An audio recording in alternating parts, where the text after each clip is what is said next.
How to use Barclays Smart Investor app properly. Beginner mistakes that cost you. Barclays Smart Investor app gives you direct access to global markets, but beginners often make simple mistakes that cost them time and money. Let's make sure you're not one of them. The first mistake is ignoring the investment account setup. Smart Investor offers ISAs, general investment accounts, and pensions. Choosing the wrong one can lead to missed tax benefits. For example, the stocks and shares ISA lets your profits grow tax-free up to 20% a year. Most people get this wrong and invest outside the ISA by accident. Next, don't skip the risk questionnaire.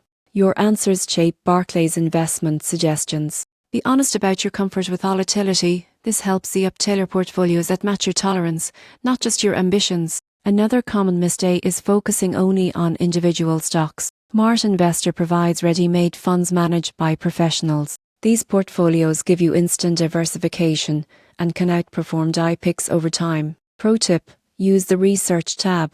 It offers expert analysis, market news, and fund performance data. Most users ignore it, yet it's your best tool for making informed decisions. Also, set up regular investing. Even $50 a month automatically invested compounds into serious growth over years. Consistency beats timing every time. The surprising truth? Barclays Smart Investor isn't just for traders, it's for anyone serious about long-term growth. So pick the right account, diversify your portfolio, and stay consistent. When used properly, this app becomes one of the smartest tools for building your financial future.